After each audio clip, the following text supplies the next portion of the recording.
ಯಾರ್ದೆಲ್ಲ ಸಾಲ ಇದೆಯೋ ಅಥವಾ ಹಣಕಾಸಿನ ಸಮಸ್ಯೆ ಇದೆಯೋ ಇವರೆಲ್ಲ ಇದನ್ನು ಮಾಡ್ಬೋದು. ತುಂಬ ಸಿಂಪಲ್. ಬೆಳಿಗ್ಗೆ ನೀವು ಹೇಗೂ ಎದ್ದು ವಾಕಿಂಗ್ ಹೋಗ್ತೀರಾ ಅಥವಾ ಎಲ್ಲೋ ಹೊರಗಡೆ ಹೋಗ್ತೀರಲ್ವ, ಹೋದಾಗ ನಿಮ್ಮ ಮನೆಯಲ್ಲಿ ಒಂದು ಇಡೀ ರಾಗಿನೋ ಅಕ್ಕಿನೋ ಅಥವಾ ಬೆಲ್ಲನೋ ಸಕ್ಕರೆನೋ ಇದ್ಯಾವುದಾದ್ರೂ ಒಂದು ಧಾನ್ಯ ತೆಗೆದುಕೊಂಡು ಹೋಗಿ, ಕರ್ಮ ಇದ್ದರೆ ನಾವು ಮಾಡೋ ಯಾವುದೇ ಕೆಲಸ ಆಗಲಿ ನಮಗೆ ಕೈಗತ್ತಲ್ಲ. ಒಂದು ವೇಳೆ ಹಣ ಸಂಪಾದನೆ ಮಾಡಿದ್ರೆ ಹಣ ನಿಲ್ಲಲ್ಲ.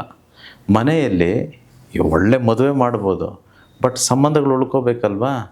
ಹೇಗೇಗೋ ನಡೀತಿರುತ್ತೆ, ಕಷ್ಟಗಳು ಬರ್ತಿರುತ್ತೆ, ಆಮೇಲೆ ಅನುಭವಿಸಿದರು ಸಹ. ಇದು ದೇವತೆಗಳಿಗೂ ರಾಕ್ಷಸರಿಗೂ ಮನುಷ್ಯರಿಗೂ ಪ್ರಾಣಿ ಪಕ್ಷಿಗಳಿಗೂ ಎಲ್ಲರಿಗೂ ಅನ್ವಯ ಆಗುತ್ತೆ. ಈ ಆತ್ಮಕ್ಕೆ ಶಾಂತಿ ಸಿಕ್ಕಿರಬೇಕು. ಆ ಶಾಂತಿ ಸಿಗಬೇಕಂದ್ರೆ ಏನು ಬೇಕು? ಹಣ, ಆಸ್ತಿ, ಐಶ್ವರ್ಯ ಬೇಕು. ಅದೇ ಪುರುಷಾರ್ಥಗಳು ಅಂತ ಹೇಳ್ತಾರೆ ನೋಡಿ. ಒಂದು ಧರ್ಮ ಪರಿಪಾಲನೆ ಇರಬೇಕು. ಎರಡನೇದು ಕಾಮ, ಅಂದರೆ ಇಚ್ಛೆ. ನಮಗೇನೆಲ್ಲ ಇಷ್ಟಗಳು ಅಂತಿರುತ್ತೋ ಅದನ್ನೆಲ್ಲ ಪೂರೈಸ್ಕೊಂಡಿರಬೇಕು. ಮೂರನೇದು ಅರ್ಥ ಅಂತಂದರೆ ಹಣ ಅಥವಾ ಏನು ಬೇಕೋ ನಮಗದು ಪಡ್ಕೊಳ್ಳೋ ಅಂಥ ಒಂದು ಶಕ್ತಿ. ಈ ಮೂರು ಇದ್ದಾಗ ಮಾತ್ರ, ಈ ಮೂರನ್ನು ಸಂಪೂರ್ಣವಾಗಿ ನಾವು ಪಡ್ಕೊಂಡಾಗ ಮಾತ್ರ ಮೋಕ್ಷಕ್ಕೆ ಹೋಗೋದಕ್ಕೆ ಸಾಧ್ಯ. ಕರ್ಮ ಇದ್ದರೆ ಇದು ಎಂಟರ್ಟೈನ್ಮೆಂಟ್ ಅಲ್ವಲ್ವಾ? ಜನಗಳು ನೋಡೋದೇ ಇಲ್ಲ. ಸಪೋಸ್ ಇದ್ರ ಬದಲು ಬೇರೆ ಯಾವುದಾದ್ರೂ ಒಂದು ಎಂಟರ್ಟೈನ್ಮೆಂಟೋ ಕಾಮಿಡಿನೋ ಅಥವಾ ಬೇರೆ ಏನಾದರೂ ಇದ್ದಿದ್ರೆ ಎಲ್ಲವನ್ನು ನೋಡ್ತಾರೆ ಜನಗಳು. ಆದರೆ ಇಂಥವುದನ್ನು ನೋಡಬೇಕಂತಂದ್ರೂ ನೀವು ಶ್ರೇಷ್ಠರೇ ಅಂತ ನಾನು ಫಸ್ಟ್ ಹೇಳ್ತಿದ್ದೇನೆ. ನೀವೇನೋ ನಾನು ಹುಡ್ಕೊ ಬರಬೇಕು ಅಂತಂತಲ್ಲ, ಯೂನಿವರ್ಸೇ ಇಂಥ ಜಾಗಕ್ಕೆ ಹೋಗಬೇಕು ಅಥವಾ ನೀವು ಪರಿಹಾರ ಕಂಡುಕೊಳ್ಬೇಕು ಅಂತ ನಿಮಗೆ ಹೇಳುತ್ತೆ. ಓಕೆ, ಅದು ಒಂದು ಸೂಚನೆ. ಎರಡನೇದು ಆದರೆ ನಾನು ಪ್ರತಿ ತಿಂಗಳಲ್ಲಿ ಕಾರ್ಯಾಗಾರಗಳನ್ನು ಮಾಡ್ತಾಯಿರ್ತೇನೆ. ವರ್ಕ್ಶಾಪ್ಸ್ ಇದೆ. ಹಾಗೆ ಯಾರು ವರ್ಕ್ಶಾಪ್ ಬಂದಿರ್ತಾರೋ ಅವರು ಪರ್ಸ್ನಲ್ ಮೀಟ್ ತೆಗೆದುಕೊಳ್ಬೋದು. ಇದೇ ಡಿಸೆಂಬರ್ 21ನೇ ತಾರೀಕು ಕಾರ್ಯಾಗಾರ ಇದೆ. ಹಾಗೂ ಜನವರಿ 9, 10, 11 ಆನ್ಲೈನಲ್ಲಿ ವರ್ಕ್ಶಾಪ್ ನಡೀತಿದೆ. ಇದೆಲ್ಲವೂ ನಾನು ಮಾಡ್ತಿದ್ದೇನೆ. ಸೊ ತುಂಬ ಲಕ್ಷಾಂತರ ಕೋಟ್ಯಾಂತರ ಜನ ಬಂದೋಗಿದ್ದಾರೆ. ಲಾಸ್ಟ್ 5 ಇಯರ್ಸಿಂದ ಇದನ್ನು ಮಾಡ್ತಿರ್ತಕ್ಕಂಥದ್ದು. ಸುದ್ದಿ ಮನೆಯ ಎಲ್ಲ ವೀಕ್ಷಕರಿಗೆ ನಮಸ್ತೆ. ಇವತ್ತು ನಮ್ಮ ಜೊತೆ ಇದ್ದಾರೆ ದುಡ್ಡಿನ ದ್ರೋಣಾಚಾರ್ಯ, ವಿಶ್ವಚೇತನ, ಜಿ ಕನ್ನಡ ವಾಹಿನಿಯಿಂದ ವೀರ ಕನ್ನಡಿಗ ಎಂಬ ಪ್ರಶಸ್ತಿ ಪಡೆದು ಲಕ್ಷಾಂತರ ಜನರ ಬದುಕಿಗೆ ಹಣ, ಆಸ್ತಿ, ಐಶ್ವರ್ಯದ ಬಗ್ಗೆ ಪ್ರತಿದಿನ ಅರಿವು ಮೂಡಿಸುತ್ತಾ ಪ್ರತಿದಿನ ಭಕ್ತಾದಿಗಳ ಸಂಖ್ಯೆಯನ್ನು ಹೆಚ್ಚು ಮಾಡಿಕೊಂಡಿರುವಂತಹ ಶ್ರೀ ಅನಂತ ವಿಶ್ವಾಚಾರ್ಯ ಗುರೂಜಿಯವರು. ಗುರೂಜಿ ನಮಸ್ತೆ. ನಮಸ್ತೆ ಸಂತೋಷ್ ಅವರಿಗೆ, ಮತ್ತು ನಮಸ್ತೆ ನನ್ನ ಎಲ್ಲ ಪ್ರೀತಿಯ ಆಗರ್ಭ ಶ್ರೀಮಂತ ದೇವರುಗಳಿಗೆ. ಸರ್ವೇ ಜನ ಸುಖಿನೋ ಭವಂತು, ಸರ್ವೇ ಸಂತು ನಿರಾಮಯಃ, ಸರ್ವೇ ಭದ್ರಾಣಿ ಪಶ್ಯಂತು, ಮಾ ಕಶ್ಚಿತ್ ದುಃಖ ಭಾಗ ಭವೇತ್. ಅಹಂ ಬ್ರಹ್ಮಸ್ಮಿ. Thank you universe. ಬಹಳ ದಿನಗಳ ನಂತರ ನಮ್ಮ ಒಂದು ಸುದ್ದಿ ಮನೆಗೆ ಮತ್ತೊಂದು ನಿಮ್ಮ ಎಪಿಸೋಡು ಮತ್ತು ನೀವು ಸಮಯವನ್ನು ಕೊಟ್ಟಿರೋದಕ್ಕೆ ಧನ್ಯವಾದಗಳು. ಇವತ್ತಿನ ವಿಶೇಷವಾದ ಸಂಚಿಕೆ ಅಂದರೆ ಕರ್ಮ ಅನ್ನೋದು ಪ್ರತಿಯೊಬ್ಬರ ಬದುಕಿನಲ್ಲಿ ಬಂದಿರುವಂಥದ್ದು. ಅಂದರೆ ಈಗ ಕರ್ಮ ಇದ್ದರೆ ನಮಗೆ ಗಳಿಸಿದ್ದಂತಹ ಆಸ್ತಿ ಸಿಗಲ್ಲ, ನಾವು ಮಾಡಿದಂಥ ಕೆಲಸಕ್ಕೆ ತೃಪ್ತಿ ಸಿಗಲ್ಲ, ನೆಮ್ಮದಿ ಸಿಗಲ್ಲ ಅಂತ ಹೇಳ್ತಾ ಹೋಗ್ತಾರೆ. ಏನಿದು ಗುರುಗಳೇ ಕರ್ಮ ಮತ್ತು ಜೀವನ, ಕರ್ಮ ಮತ್ತು ಹಣ, ಹೇಗೆ ಇದನ್ನು ವಿವರವಾಗಿ ಹೇಳ್ಬೋದು? ಸೊ ಇದ್ರ ಬಗ್ಗೆ ನಮ್ಮ ಸನಾತನ ಧರ್ಮದಲ್ಲಿ ಹಾಗೂ ಈ ಭಾರತ ದೇಶದಲ್ಲಿ ಅಪಾರವಾದ ಜ್ಞಾನ ಎಲ್ಲರಿಗೂ ಇದೆ. ವಿಶೇಷವಾಗಿ ಸತ್ಯಲೋಕದಲ್ಲಿ ಅಥವಾ ಅನೇಕ ಯುಗಗಳಲ್ಲಿ ನೀವು ನೋಡಿದ್ರೆ, ಈ ಕಲಿಯುಗ ಹೊರತುಪಡಿಸಿ ಇನ್ನು ಬೇರೆ ಎಲ್ಲ ಯುಗಗಳಲ್ಲೂ ಇದರ ಅರಿವು ಹೆಚ್ಚಿತ್ತು. ಹಾಗೂ ಕರ್ಮ ಮಾಡೋದಕ್ಕಿಂತ ಹೆಚ್ಚಾಗಿ ಪುಣ್ಯಗಳನ್ನು ಸಂಪಾದನೆ ಮಾಡ್ತಿದ್ರು. ಪರವಾಗಿಲ್ಲ, ನಾವು ಮನುಷ್ಯರಾಗಿರೋ ಕಾರಣ ಗೊತ್ತಿದ್ದೋ ಗೊತ್ತಿಲ್ಲದೇನೋ ಏನೇನೋ ಮಾಡಿ ಕರ್ಮ ಸಂಪಾದನೆ ಮಾಡಿಬಿಡ್ತೇವೆ. ಬಟ್ ಒಂದಂತೂ ಗ್ಯಾರಂಟಿ, ಕರ್ಮ ಇದ್ದರೆ ನಾವು ಮಾಡೋ ಯಾವುದೇ ಕೆಲಸ ಆಗಲಿ ನಮಗೆ ಕೈಗತ್ತಲ್ಲ. ಒಂದು ವೇಳೆ ಹಣ ಸಂಪಾದನೆ ಮಾಡಿದ್ರೆ ಹಣ ನಿಲ್ಲಲ್ಲ. ಮನೆಯಲ್ಲಿ ಒಳ್ಳೆ ಮದುವೆ ಮಾಡ್ಬೋದು, ಬಟ್ ಸಂಬಂಧಗಳು ಉಳ್ಕೋಬೇಕಲ್ವಾ? ಹೇಗೇಗೋ ನಡೀತಿರುತ್ತೆ, ಕಷ್ಟಗಳು ಬರ್ತಿರುತ್ತೆ. ಜಮೀನೇನೋ ಇರುತ್ತೆ, ಆದರೆ ಜಮೀನಿಂದ ಅದ್ರ ಫಲ ಏನು ಅನುಭವಿಸ್ಬೇಕು ಅದು ಅನುಭವಿಸೋದಕ್ಕಾಗಲ್ಲ. ಬದಲಾಗಿ ಲಿಟಿಗೇಷನ್ಗೆ ಹೊರಟ್ಬಿಡೋ ಅಂಥದ್ದು. ಫ್ರೆಂಡಾಗೇ ಇರ್ತಾರೆ, ತುಂಬ ಚೆನ್ನಾಗೇ ಇರ್ತಾರೆ, ಪಾರ್ಟ್ನರ್ಶಿಪ್ ಏನೇನೋ ಮಾಡ್ತಿರ್ತಾರೆ.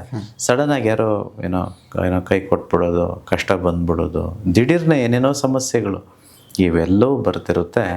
ಇದು ಕೇವಲ ನಮಗೆ ಮಾತ್ರ ಅಲ್ಲ, ಎಲ್ಲರಿಗೂ ಅಂತಂದರೆ ಈ ಭೂಮಿಯಲ್ಲಿ ಹುಟ್ಟಿದ ಪ್ರತಿಯೊಬ್ಬರು ಈ ಕರ್ಮ ಪುಣ್ಯದಿಂದನೇ ಅಂತ ಶಾಸ್ತ್ರಗಳು ಹೇಳುತ್ತೆ. ಇದು ಹೇಗೆ ಅಂತ ಸಿಂಪಲಾಗಿ ಹೇಳಬೇಕು ಅಂತಂದರೆ, ಈಗ ನೀವೇನೋ ಲೋನ್ ತೊಗೊಂಡಿರ್ತೀರಪ್ಪ. ಸೊ ಲೋನ್ ತೊಗೊಂಡು ಅದನ್ನೇನೋ ಯೂಸ್ ಮಾಡ್ಕೊಂಡಿರ್ತೀರ, ಪರ್ಸ್ನಲ್ ಲೋನೇ ಅಂತ ಅಂದ್ಕೊಳ್ಳೋಣ. ಈಗ ನೀವು ಡೆಫಿನೆಟಾಗಿ ಲೋನ್ ಕೊಡಬೇಕಂದ್ರೆ ನಿಮ್ಮ ಹತ್ರ ಸೇವಿಂಗ್ಸ್ ಬ್ಯಾಂಕ್ ಅಕೌಂಟು ಅಥವಾ ಕರೆಂಟ್ ಬ್ಯಾಂಕ್ ಅಕೌಂಟು ಇರಬೇಕು. ಸಡನ್ನಾಗಿ ಬ್ಯಾಂಕ್ ಹೋಗ್ತೀರಾ, ನನ್ನ ಅಕೌಂಟ್ ಕ್ಲೋಸ್ ಮಾಡಿ ಅಂತ ಹೇಳ್ತೀರಾ. ಅವರು ಹೇಳಿದ ತಕ್ಷಣ ಕ್ಲೋಸ್ ಮಾಡಿಬಿಡ್ತಾರ ಅಥವಾ ಏನಾದರೂ ಚೆಕ್ ಮಾಡ್ತಾರಾ ಸಂತೋಷ್? ಚೆಕ್ ಮಾಡ್ತಾರೆ. ಏನು ಚೆಕ್ ಮಾಡ್ತಾರೆ? ಹೇಗಿದೆ, ಹಿಂದೆ ತಗೊಂಡಿರುವಂಥದ್ದನ್ನ ಸರಿಯಾಗಿ ಕೊಟ್ಟಿದ್ದಾರಾ ಅಥವಾ ಸರಿಯಾಗಿ ಕಾಲಕ್ಕೆ ಹಣ ಪಾವತಿ ಆಗ್ತಾ ಇದೆಯಾ, ಎಲ್ಲ ಒಂದು ಇತಿಹಾಸನ ಚೆಕ್ ಮಾಡ್ತಾರೆ. ಓಕೆ, ಬೇಸಿಕಲಿ ಅವ್ರು ಏನು ಚೆಕ್ ಮಾಡ್ತಾರೆ ಅಂದರೆ, ಕಟ್ಟಿದಾರೋ ಕಟ್ಟಿಲ್ವೋ ಅಂತಲ್ಲ, ಔಟ್ಸ್ಟ್ಯಾಂಡಿಂಗ್ ಇದೆಯಾ. ಕರೆಕ್ಟಾ? ಹೌದು. ನಾನು ಕ್ಲೋಸ್ ಮಾಡೋಕೆ ಹೋಗಿದ್ದೀನಿ, ಅಕೌಂಟ್ ಕ್ಲೋಸ್ ಮಾಡಿ ಅಂತ ಹೇಳ್ತೀನಪ್ಪ. ಅವರು ಜಸ್ಟ್ ಚೆಕ್ ಮಾಡ್ತಾರೆ, ಲೋನ್ಸ್ ಏನಾದರೂ ಇದೆಯಾ, ಬಾಕಿ ಏನಾದರೂ ಇದೆಯಾ, ಅಥವಾ ಒಂದು ವೇಳೆ ಲೋನ್ಸ್ ಎಲ್ಲ ಕ್ಲಿಯರ್ ಮಾಡಿಬಿಟ್ಟು ಅಕೌಂಟಲ್ಲಿ ಎಕ್ಸೆಸ್ ಬ್ಯಾಲೆನ್ಸ್ ಇದೆ ಅಂದ್ಕೊಳ್ಳೋಣ. ಸಪೋಸ್ ಈಗ 0 ಬ್ಯಾಲೆನ್ಸ್ ಇಲ್ಲ, 5 ಲಕ್ಷ ಎಕ್ಸ್ಟ್ರಾ ಇದೆ ಅಂದ್ಕೊಳ್ಳೋಣ. ಅವಾಗೂ ಕ್ಲೋಸ್ ಮಾಡಲ್ಲ. ಅವಾಗೂ ಹೇಳ್ತಾರೆ, ಸರ್ 5 ಲಕ್ಷ ಇದೆ, ಇದನ್ನು ಡ್ರಾ ಮಾಡ್ಕೊಳ್ಳಿ, ಕ್ಲೋಸ್ ಮಾಡ್ತೀವಿ ಅಂತ ಹೇಳ್ತಾರೆ. ಕರೆಕ್ಟಾ? ಹೌದು. ಒಂದು ವೇಳೆ ಮೈನಸ್ ಬ್ಯಾಲೆನ್ಸ್ ಇದ್ರೂ ಕ್ಲೋಸ್ ಆಗಲ್ಲ, ಒಂದು ವೇಳೆ ಪ್ಲಸ್ ಬ್ಯಾಲೆನ್ಸ್ ಇದ್ರೂ, ಪಾಸಿಟಿವ್ ಬ್ಯಾಲೆನ್ಸ್ ಇದ್ರೂ ಕ್ಲೋಸ್ ಆಗಲ್ಲ. ಯಾವಾಗ ಕ್ಲೋಸ್ ಆಗುತ್ತೆ? 0 ಬ್ಯಾಲೆನ್ಸ್ ಇದ್ದಾಗ ಕ್ಲೋಸ್ ಆಗುತ್ತೆ. ಸೊ ಕರ್ಮ ಮತ್ತು ಪುಣ್ಯ ಅನ್ನೋವಂಥದ್ದು ಹೀಗೆ. ಪುಣ್ಯ ಅನ್ನೋದು ಪಾಸಿಟಿವ್ ಬ್ಯಾಲೆನ್ಸ್ ಆದರೆ, ಕರ್ಮ ಅನ್ನೋವಂಥದ್ದು ಮೈನಸ್ ನೆಗೆಟಿವ್ ಬ್ಯಾಲೆನ್ಸ್. ಇವೆರಡೂ ಇರಬಾರ್ದು. ಅದಕ್ಕೆ ಹೇಳ್ತಾನೆ ಶ್ರೀಕೃಷ್ಣ ಪರಮಾತ್ಮ, ಕರ್ಮಣ್ಣೆ ವಾದಿಕಾರಸ್ತೆ ಮಾ ಫಲೇಶು ಕದಾಚನ ಮಾ ಕರ್ಮ ಫಲಹೇತುರ್ಭುಹೋ ಮಾತೆ ಸಂಗೋತ್ಸ್ವ ಕರ್ಮಣೆ. ಇದರ ತಾತ್ಪರ್ಯ ಇಷ್ಟೇ, ನೀನು ಏನೇ ಕೆಲಸ ಮಾಡಪ್ಪ, ಆ ಕೆಲಸದಲ್ಲಿ ಫಲಾಪೇಕ್ಷೆ ಇಲ್ಲದೆ ಮಾಡು. ಯಾಕೆ ಫಲಾಪೇಕ್ಷೆ ಇರಬಾರ್ದು? ಅದರಿಂದ ನಿನಗೆ ಪುಣ್ಯನೂ ಬೇಡ ಅನ್ನೋ ಒಂದು ನಿಟ್ಟಿನಲ್ಲಿ ಶ್ರೀಕೃಷ್ಣ ಪರಮಾತ್ಮ ಹೇಳ್ತಿದ್ದಾರೆ. ಅಲ್ಲ, ದೇವರು ಯೂನಿವರ್ಸು ನಾವು ಕೇಳಿದೆಲ್ಲ ಕೊಟ್ಬಿಡ್ತಾನೆ, ಅದು ಬೇರೆ. ಬಟ್ ಇಲ್ಲಿ ನಾವು ಇಷ್ಟೇ ಬೇಕು, ಹೀಗೇ ಬೇಕು, ಹಾಗೇ ಬೇಕು ಅಂತ ಕೋರ್ಕೊಳ್ಳೋದೇ ಬೇಡ ಅಂತಂದರೆ, ಯಾವುದೇ ಕೆಲಸ ಮಾಡ್ತಿದ್ರೆ, ಸಪೋಸ್ ನಾನು ನಿಮಗೇನೋ ಸಹಾಯ ಮಾಡ್ತಿದ್ದೀನಿ ಅಥವಾ ದಾನ ಧರ್ಮ ಮಾಡ್ತಿದ್ದೀನಿ, ಏನೋ ಒಳ್ಳೆ ಕೆಲಸ ಮಾಡ್ತಿದ್ದೀನಿ ಅನ್ನೋದಾದರೆ, ನನಗೆ ಇದು ಮಾಡೋದ್ರಿಂದ ಇದು ಬರಲಿ ಅನ್ನೋ ಉದ್ದೇಶ ಇಟ್ಕೊಳ್ಳದೆ ಜಸ್ಟ್ ಹಾಗೆ ಮಾಡಬೇಕು. ಅದಕ್ಕೆ ನಮ್ಮ ಶಾಸ್ತ್ರಗಳು ಹೇಳುತ್ತೆ ನೋಡಿ, ಈ ಕೈ ಕೊಟ್ಟಿದ್ದು ಆ ಕೈಗೆ ಗೊತ್ತಾಗಬಾರ್ದು ಅಂತಂತೇಳಿ. ಯಾಕಂದರೆ ಗೊತ್ತಾಗ್ಬಿಟ್ರೆ ಅಲ್ಲೇ ನಿಮಗೆ ಅಲ್ಲೇ ಬಹುಮಾನ ಅನ್ನೋ ಥರ ಪುಣ್ಯ ಸಿಕ್ಬಿಡುತ್ತೆ. ಪುಣ್ಯನೂ ಅವಶ್ಯಕತೆ ಇಲ್ಲ. ನಾನು ಆಗಲೇ ಹೇಳಿದೆ, ಈ ಭೂಮಿಯಲ್ಲಿ ಯಾರು ಹುಟ್ಟಿದಾರೋ ಅವ್ರಿಗೆಲ್ಲ ಕರ್ಮ ಪುಣ್ಯಗಳಿಂದನೇ ಹುಟ್ಟಿದ್ದು, ಆಮೇಲೆ ಅನುಭವಿಸಿದರು ಸಹ. ಇದು ದೇವತೆಗಳಿಗೂ, ರಾಕ್ಷಸರಿಗೂ, ಮನುಷ್ಯರಿಗೂ, ಪ್ರಾಣಿ ಪಕ್ಷಿಗಳಿಗೂ ಎಲ್ಲರಿಗೂ ಅನ್ವಯ ಆಗುತ್ತೆ. ಶ್ರೀಕೃಷ್ಣ ಪರಮಾತ್ಮ ನಿಮಗೆಲ್ಲ ಗೊತ್ತಿದೆ ಹೇಗೆ ದ್ವಾಪರ ಯುಗದಲ್ಲಿ ತನ್ನ ಕೊನೆ ಗಳಿಗೆಯಲ್ಲಿ ಸಾಯ್ತಾರೆ ಅಂತಂತೇಳಿ. ಯಾರು ಅವ್ರನ್ನ ಸಾಯಿಸೋ ಅಂಥದ್ದು? ಒಂದು ಹಂಟರ್, ಒಂದು ಬೇಡ. ಅವನು ತಪ್ಪಾಗಿ ಅರ್ಥ ಮಾಡಿಕೊಂಡು ಯಾವುದೋ ಪ್ರಾಣಿ ಅಂತ ಅಂದ್ಕೊಂಡು ಶ್ರೀಕೃಷ್ಣ ಮಲಗಿರಬೇಕು ಅಂತಂದರೆ ಹೆಬ್ಬೆರಳನ್ನ ನೋಡಿ, ಯಾವುದೋ ಹೆಬ್ಬೆರಳು ಸ್ವಲ್ಪ ಅಲುಗಾಡ್ತಿರುತ್ತೆ, ಜಿಂಕೆ ಇರಬೇಕು ಅಂತಂತೇಳಿ ಬಾಣ ಪ್ರಯೋಗ ಮಾಡ್ತಾನೆ. ಅದು ಹಠಾತ್ತಾಗಿ ಶ್ರೀಕೃಷ್ಣ ಪರಮಾತ್ಮನ ಕಾಲಿಗೆ ತಗುಲಿ ರಕ್ತಸ್ರಾವವಾಗಿ ಅಲ್ಲಿ ಸಾಯುವಂಥದ್ದು. ಅಲ್ಲಿ ಸಾಯ್ಬೇಕಂತಂದರೆ ಈ ಜರ ಅಂತ ಯಾರಿರ್ತಾನೋ ಹಂಟರ್ ಬೇಡ ಓಡಿ ಬರ್ತಾನೆ. ಬಂದು ನೋಡ್ತಾನೆ, ಅರ್ರೆ ನಾನು ಅಂದ್ಕೊಂಡಿದ್ದು ಯಾವುದೋ ಪ್ರಾಣಿ ಅಂತ ಅಂದ್ಕೊಂಡೆ, ಬಟ್ ದೇವರು ಪರಮಾತ್ಮ ಶ್ರೀಕೃಷ್ಣನಿಗೆ ಹೊಡೆದ್ಬಿಟ್ನಲ್ಲ ಬಾಣ ಅಂತಂತೇಳಿ ಗೊಳೋ ಅಂತ ಅಳ್ತಾನೆ. ಅಯ್ಯೋ ಸ್ವಾಮಿ, ನಿಮಗೆ ನನ್ನಿಂದ ಇದಾಗಬೇಕಿತ್ತ? ಅಲ್ಲ, ಎಂಥ ಕರ್ಮ ಬರುತ್ತೋ ನನಗೆ, ಏನು ಮಾಡೋದು ಅಂತೇಳಿ ಆ ಶ್ರೀಕೃಷ್ಣ ಸಾಯೋದಕ್ಕಿಂತ ಮುಂಚಿತವಾಗಿ ಜರ ಅನ್ನೋ ಬೇಡನಿಗೆ ಹೇಳ್ತಾನೆ, ಏನೂ ಬೇಜಾರು ಪಟ್ಕೋಬೇಡಪ್ಪ, ನಿನಗೆ ಯಾವ ಕರ್ಮನೂ ಬರಲ್ಲ. ಯಾಕಂತಂದರೆ ನಾನು ನಿನಗೆ ಹಿಂದಿನ ಜನ್ಮದಲ್ಲಿ ಅಂತಂದರೆ ತ್ರೇತಾಯುಗದಲ್ಲಿ ನೀನು ವಾಲಿಯಾಗಿದ್ದೆ, ವಾನರರ ಸೈನ್ಯದಲ್ಲಿ. ಆಮೇಲೆ ವಾಲಿ ಸುಗ್ರೀವ ನಿಮ್ಗೆ ಗೊತ್ತಿದೆ. ಸೊ ಹಿಂದಿನ ಜನ್ಮದಲ್ಲಿ ರಾಮಾಯಣದ ಸಮಯದಲ್ಲಿ ನೀನು ವಾಲಿಯಾಗಿದ್ದೆ. ನಿನ್ನನ್ನು ನಾನು ಆಗ ರಾಮನಾಗಿದ್ದೆ, ಶ್ರೀರಾಮನಾಗಿದ್ದೆ. ನಾನು ನಿನ್ನನ್ನು ಹಿಂದೆಯಿಂದ ಬಚ್ಚಿಟ್ಕೊಂಡು ಬಾಣ ಹೊಡೆದು ನಿನ್ನನ್ನು ಸಾಯಿಸಿದ್ದೆ. ಯಾಕೆ ಹೀಗಾಗಿತ್ತು ಅಂತಂದರೆ, ವಾಲಿಗೊಂದು ಕ್ವಾಲಿಟಿ ಇತ್ತು, ಅದ್ಭುತವಾದ ಗುಣ. ಏನಂತಂದರೆ, ಯಾರೇ ಅವನ ಎದುರಿಗೆ ಬಂದರೆ ಅವನಲ್ಲಿರೋ ಅರ್ಧ ಶಕ್ತಿಯನ್ನು ಇವನು ತೆಗೆದುಕೊಂಡು ಬಿಡ್ತಿದ್ದ. ಫಾರ್ ಎಕ್ಸಾಂಪಲ್ ನಾನೊಂದು ಟ್ರಾನ್ಸ್ಫಾರ್ಮರ್ ಅಂದ್ಕೊಳ್ಳೋಣ, ನೀವೊಂದು ಟ್ರಾನ್ಸ್ಫಾರ್ಮರ್. ಎದುರುಗಡೆ ಬಂದರೆ ನಿಮ್ಮಲ್ಲಿರೋ ಶಕ್ತಿಯಲ್ಲಿ ಅರ್ಧ ನನಗೆ ಟ್ರಾನ್ಸ್ಫರ್ ಆಗಿಬಿಡೋದು, ಅಷ್ಟು ಶಕ್ತಿ ಇತ್ತು ವಾಲಿಗೆ. ಈಗ ಒಂದು ವೇಳೆ ಶ್ರೀರಾಮನೇ ಎದುರುಗಡೆ ಬಂದು ವಾಲಿ ಜೊತೆ ಫೈಟ್ ಮಾಡಬೇಕು ಅನ್ನೋದಾದರೆ ಆ ರಾಮನಲ್ಲಿರೋ ಅರ್ಧ ಶಕ್ತಿ ವಾಲಿಗೆ ಹೋಗ್ಬಿಟ್ಟಿರೋದು. ಆಲ್ರೆಡಿ ವಾಲಿ ತುಂಬ ಶಕ್ತಿವಂತ, ಇನ್ನು ರಾಮನ ಶಕ್ತಿನೂ ಇವನಿಗೆ ಬಂದುಬಿಟ್ರೆ ರಾಮನಿಗಿಂತ ಹೆಚ್ಚು ಶಕ್ತಿಶಾಲಿ ಆಗಿಬಿಡ್ತಿದೆ. ಹಾಗಾಗಿ ರಾಮ ಮರೆಯಲ್ಲಿದ್ದು, ವಾಲಿ ಕೆಟ್ಟವನೇ, ಬಟ್ ಆದರೂ ಮರೆಯಲ್ಲಿದ್ದು ಅವನ ಕೊಂದಿದ್ದ ಕಾರಣ ಇನ್ನೊಂದು ಜನ್ಮದಲ್ಲಿ ಶ್ರೀಕೃಷ್ಣನ ಅವತಾರ ತೆಗೆದುಕೊಂಡಾಗ ಅವನು ಜರ ಆಗಿ ಬಂದು ಏನು ಶ್ರೀಕೃಷ್ಣನ ಕೊಲ್ಲುವಂಥದ್ದು. ಸೊ ಕರ್ಮ ಎಲ್ಲರಿಗೂ ಸಹ. ಈಗ ಸೀತಾಮಾತೆ ಏಕೆ 14 ವರ್ಷ ವನವಾಸಕ್ಕೆ ಹೋದರು?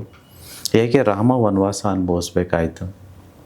ಅದು ಗೌತಮ ಬುದ್ಧರಾಗ್ಬೋದು, ಮಹಾತ್ಮ ಗಾಂಧಿ ಆಗ್ಬೋದು, ಅಥವಾ ನೀವಾಗ್ಬೋದು, ನಾನಾಗ್ಬೋದು, ಯಾರೇ ಆಗ್ಬೋದು, ನಾವು ಯಾವುದೋ ಕರ್ಮ ಅಥವಾ ಪುಣ್ಯಗಳನ್ನು ಮಾಡಿದ ಪರಿಣಾಮ ಇವತ್ತು ಈ ಭೂಲೋಕದಲ್ಲಿ ಇರುವಂಥದ್ದು. ಸೊ ಅದಕ್ಕೆ ಕರ್ಮ ಅನ್ನೋದು ಜನ್ಮ ಜನ್ಮಗಳಿಗೂ ಕಾಡುತ್ತೆ ಅಂತ ಹೇಳ್ತಾ ಇದ್ದೀರಾ ಗುರುಗಳು? ಖಂಡಿತ. ಇದು ಹೇಗಿದೆ ಅಂತಂದರೆ, ತೋಡಿರ್ಪ ಬಾವಿಂಗೆ ಕೂಡಿರ್ಪ ಜಲಜಾಕ್ಷಿ, ತೋಡಿರ್ಪ ಬಾವಿಂಗೆ ಕೂಡಿರ್ಪ ಜಲಸಾಕ್ಷಿ, ಸರ್ವಕ್ಕೂ ಮೃಡನೆ ಸಾಕ್ಷಿ ಸರ್ವಜ್ಞ ಅಂತ ಸರ್ವಜ್ಞರು ಹೇಳ್ತಾರೆ. ನಾವು ಬಾವಿ ಅಗದಿರ್ತೀವಿ, ನಮ್ಮ ತೋಟದಲ್ಲೇ ಒಂದು ಬಾವಿ ಇರುತ್ತೆ ಅಂದ್ಕೊಳ್ಳಿ, ಅದರಲ್ಲಿರೋ ನೀರೇ ಬಾವಿಗೆ ಸಾಕ್ಷಿ ಅಂತ ಹೇಳ್ತಿದ್ದಾನೆ ಸರ್ವಜ್ಞ. ಹಾಗಾಗಿ ನಾವು ಮಾಡಿದ್ದಕ್ಕೆಲ್ಲ ಯಾರೋ ಇನ್ನೊಬ್ರು ಬಂದು ಸಾಕ್ಷಿ ಹೇಳಲ್ಲ, ನಮ್ಮ ಮನಸ್ಸೇ ನಮಗೆ ಸಾಕ್ಷಿ ಹೇಳ್ತಿರುತ್ತೆ, ಹುಷಾರು ಅಂತ ಸರ್ವಜ್ಞ ಹೇಳ್ತಿದ್ದಾರೆ. ನೋಡಿ, ಈ ಭೂಲೋಕದಲ್ಲಿರೋ ಕೋರ್ಟ್ಗೆ ಎವಿಡೆನ್ಸ್ ಬೇಕಿದೆ. ಎವಿಡೆನ್ಸ್ ಇದ್ದರೆ ಅವರು ಏನು ಶಿಕ್ಷೆ ಬೇಕು ಅದು ಕೊಟ್ಬಿಡ್ತಾರೆ. ಒಂದು ವೇಳೆ ಎವಿಡೆನ್ಸ್ ಇಲ್ಲ ಅಂತಂದರೆ, ನಾನು ತಪ್ಪು ಮಾಡಿದ್ರು, ನೀವು ತಪ್ಪು ಮಾಡಿದ್ರು, ನೀವು ತಪ್ಪಿಸ್ಕೊಳ್ಬೋದು. ಇದು ಈ ಭೂಲೋಕದ ಕೋರ್ಟ್ಗೆ ಬೇಕಾಗಿರೋದು. ಇಲ್ಲಿ ಲೋಪದೋಷಗಳಿದೆ. ಬೇಕಾದರೆ ತಪ್ಪಿತಸ್ಥ ಎಸ್ಕೇಪ್ ಆಗ್ಬೋದು, ಅಥವಾ ತಪ್ಪು ಮಾಡಿರೋನು ಎಸ್ಕೇಪ್ ಆಗ್ಬೋದು, ತಪ್ಪು ಮಾಡದೇ ಇರೋನು ಬೇಕಾದ್ರೆ ಶಿಕ್ಷೆ ತೆಗೆದುಕೊಳ್ಬೋದು. ಇದು ಇಲ್ಲಿರೋವಂಥ ನಿಯಮ. ಆದರೆ ಆ ಯೂನಿವರ್ಸ್ ನೇಮ ಹೇಗಿದೆ ಅಂತಂದರೆ, ಯಾರೂ ಸಹ ತಪ್ಪಿಸ್ಕೊಳಕ್ಕಾಗೋದಿಲ್ಲ. ಯಾಕಂದರೆ ಇಲ್ಲಿ ಸಾಕ್ಷಿ ಯಾರು ಕೊಡ್ತಿದ್ದಾರೆ ನೋಡಿ, ಆ ಯೂನಿವರ್ಸು ಎಲ್ಲ ಕಡೆ CC ಕ್ಯಾಮ್ರಾ ಇಟ್ಟಿದೆ. ಒಂದು ಬ್ಯೂಟಿಫುಲ್ CC ಕ್ಯಾಮ್ರಾ ನಮ್ಮ ಕಣ್ಣೇ. ಈಗ ನಾವು ಕಣ್ಣು ಮುಚ್ಚಿ ಏನೂ ಮಾಡೋದಕ್ಕಾಗಲ್ಲ, ಕಣ್ಣು ತೆರೆದೇ ಮಾಡಿರ್ತೀವಿ. ನಿದ್ದೆಯಲ್ಲಂತೂ ತಪ್ಪುಗಳು ಮಾಡಲ್ಲ, ಯಾರೂ ಮಾಡಿಲ್ಲ ಅಂತ ನಾನು ಭಾವಿಸ್ತೇನೆ. ಖಂಡಿತ ಎದ್ದಿದ್ದಾಗ ಕಣ್ಣು ಬಿಟ್ಟಿರ್ತೀವಿ ಅಂತಂದರೆ, ಯಾರೂ ನೋಡದೆ ಹೋದರೂ ನನ್ನ ಕಣ್ಣು ನಾನು ಮಾಡೋದನ್ನು ನೋಡಿದೆಯಲ್ವಾ, ಈ ಕಣ್ಣು ಆ ಭಗವಂತ ಅಥವಾ ಯೂನಿವರ್ಸ್ ಇಟ್ಟಂಥ CC ಕ್ಯಾಮ್ರಾ. ಹಾಗೆ ನಾನೇನೇನೋ ಕೇಳಿಸ್ಕೊಂಡಿರ್ತೀನಿ, ಇದು ಯಾರ್ಯಾರೋ ಕೇಳಿಸ್ಕೊಂಡು ಬಂದು ಈಗ ಸಾಕ್ಷಿ ಹೇಳಬೇಕು ಅಂತದ್ದೇನಿಲ್ಲ. ನನ್ನ ಕಿವಿ ಏನು ಕೇಳಿಸ್ಕೊಂಡಿದೆಯೋ ಅದೆಲ್ಲವೂ ಅಲ್ಲಿ ಸಾಕ್ಷಿಯಾಗಿ ಪರಿಗಣನೆ ಆಗುತ್ತೆ. ಹಾಗೆಯೇ ನನ್ನ ಮನಸ್ಸಲ್ಲಿ ಏನು ಓಡ್ತಿರುತ್ತೋ ಅವೆಲ್ಲವೂ ಸಾಕ್ಷಿಯಾಗಿ ಪರಿಗಣನೆ ಆಗುತ್ತೆ.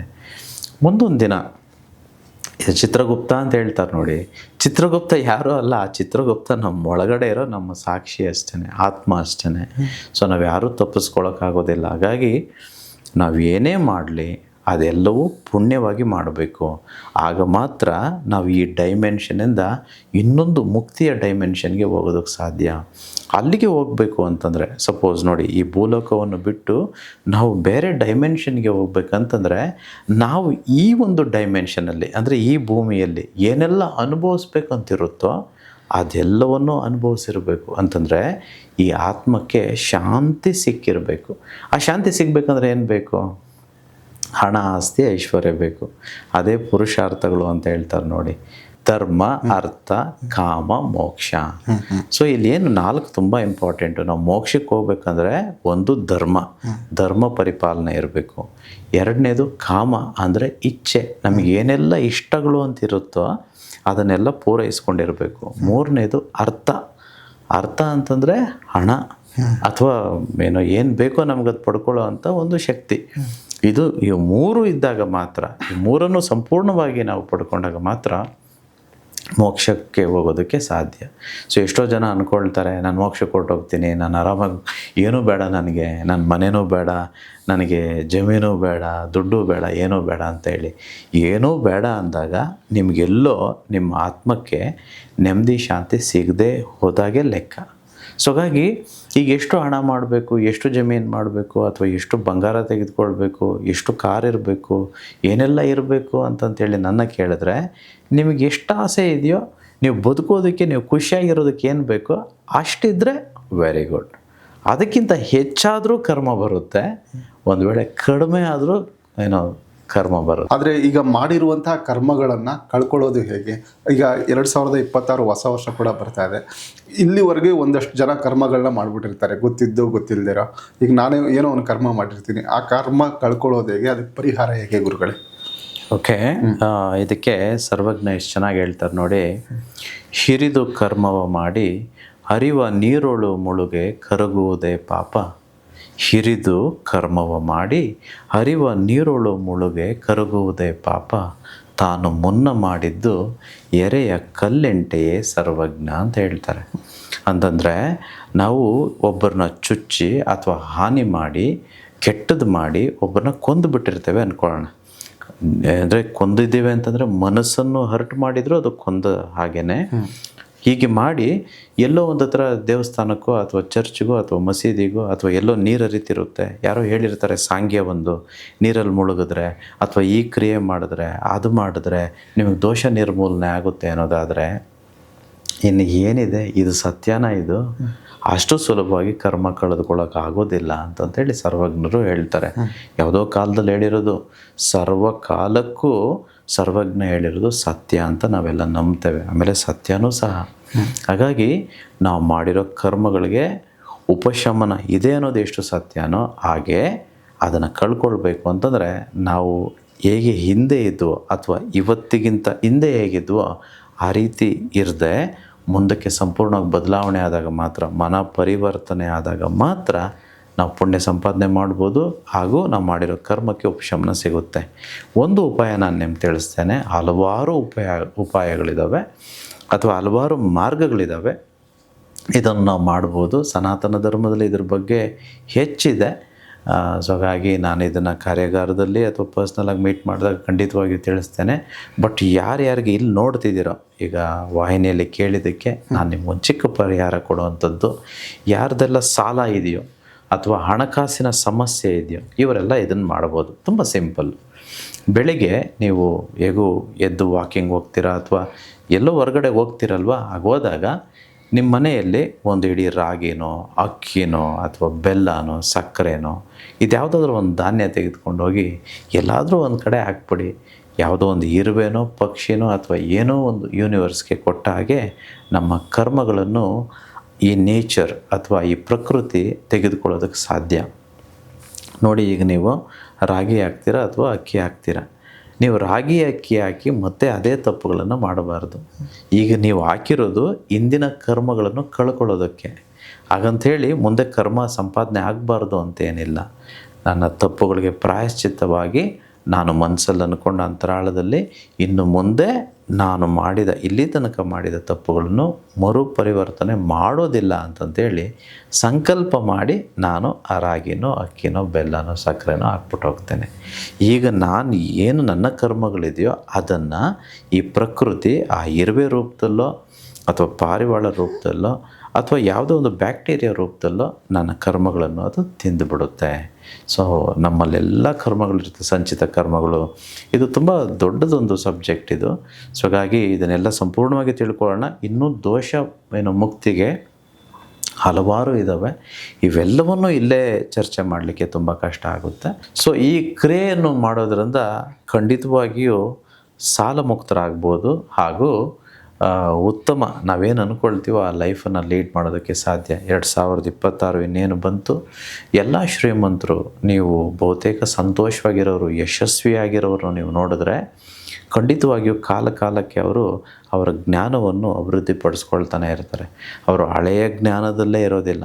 ಇದು ಹೇಗಿದೆ ಅಂತಂದರೆ, ಹೊಸ ಯುದ್ಧನ 2000 ವರ್ಷಗಳ ಹಿಂದೆ ಇದ್ದಂಥ ಒಂದು ಯಾವುದೋ ಬಾಣನೋ ಬಿಲ್ಲೋ ಅಥವಾ ಕತ್ತಿನೋ ಚೂರಿನೋ ಹಿಡ್ಕೊಂಡು ನನ್ನ ಯುದ್ಧಕ್ಕೆ ಹೋದ ಹಾಗೆ. ಇವಾಗ ಅದು ಆಗುತ್ತಾ? ನಿಜವಾಗ್ಲೂ ಅಲೆಕ್ಸಾಂಡರ್ ಕಾಲದಲ್ಲಿದ್ದಂಥ ಆಯುಧಗಳನ್ನ ಹಿಡ್ಕೊಂಡು ನಾನಿವತ್ತು ಎನಿಮಿ ದೇಶದ ಮೇಲೆ ಹೋದರೆ ಗೆಲ್ತೀವ ನಾವು? ಖಂಡಿತ ಆಗೋದಿಲ್ಲ. ಹಾಗೆಯೇ ನಾವು ಪಡ್ಕೊಂಡಿರೋ ಜ್ಞಾನವೂ ಅಷ್ಟೇ. ಯಾವಾಗಲೂ 10ನೇ ಕ್ಲಾಸ್ ಓದಿರ್ತೀವಿ ಅಥವಾ 12th ಓದಿರ್ತೀವಿ ಅಥವಾ ಡಿಗ್ರಿ ಓದಿರ್ತೀವಿ, PG ಮಾಡಿರ್ತೀವಿ, ಅಥವಾ ಈ ಹಲವಾರು ಜ್ಞಾನಗಳು ಅಂತಂದರೆ ದುಡ್ಡಿನ ಬಗ್ಗೆ ಆಗ್ಬೋದು ಅಥವಾ ಬೇರೆ ಯಾವುದೇ ಆಗ್ಬೋದು ಕಲ್ತಿರ್ತೇವೆ. ಅಷ್ಟೇ ಸಾಕ?